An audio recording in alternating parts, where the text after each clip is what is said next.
You ever had one of those mornings where you think, okay, today's going to be normal, and then bam, your neighbor basically loses her mind over water? Yeah, that happened to Deputy Chief Marcus Evans in the quiet suburb of Willowbrook. And trust me, you're going to want to hear this. So, Marcus has been on the force for over 2 decades, 8 years as Deputy Chief, and he's seen his fair share of drama, but nothing quite like this. One bright Tuesday morning, he's doing his usual routine, early workout, shower, sipping coffee, and then he notices water pooling by the side of his house. Turns out, his garden hose connection busted, spraying water everywhere, turning his yard into a mini swamp. Not ideal, especially with a meeting in less than an hour.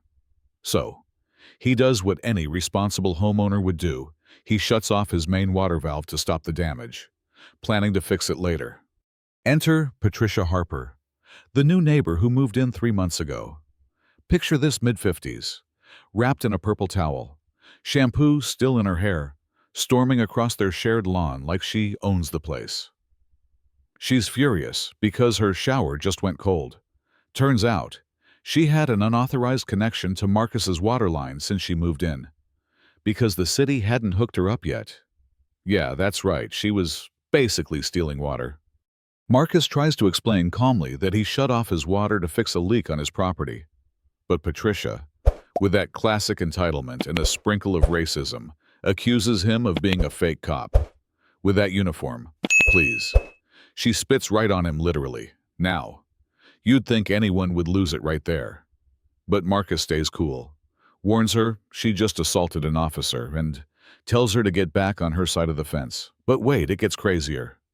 Not 5 minutes later, Marcus's dispatcher calls someone dialed 911, reporting an armed black man impersonating a cop at Marcus's own address. Patricia made a false report. Of course, patrol officers show up to investigate.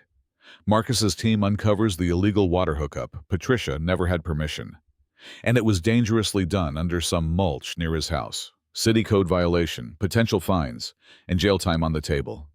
Patricia explodes, denies everything, blames everyone but herself. Classic deflection.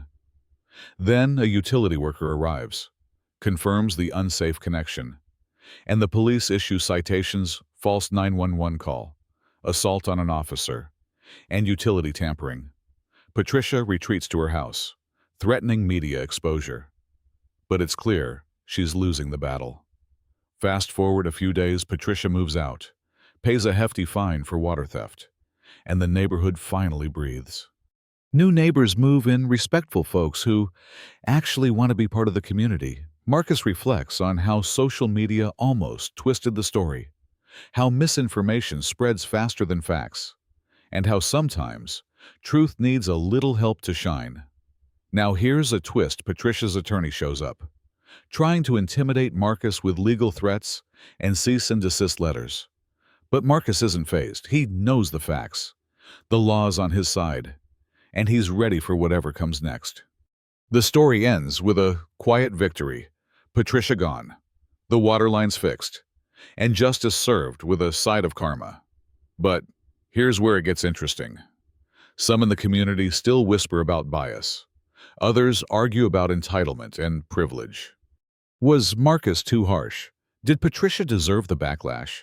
Or did this just expose a bigger problem of assumptions and misunderstandings in neighborhoods across America? What do you think? Was Marcus right to shut off that water?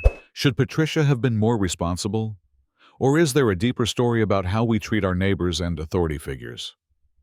Drop your thoughts below, because this one's got layers, and I want to hear what you really think. Don't forget to like, subscribe, and share if you're tired of Karens thinking they can play by different rules. Let's get this conversation started.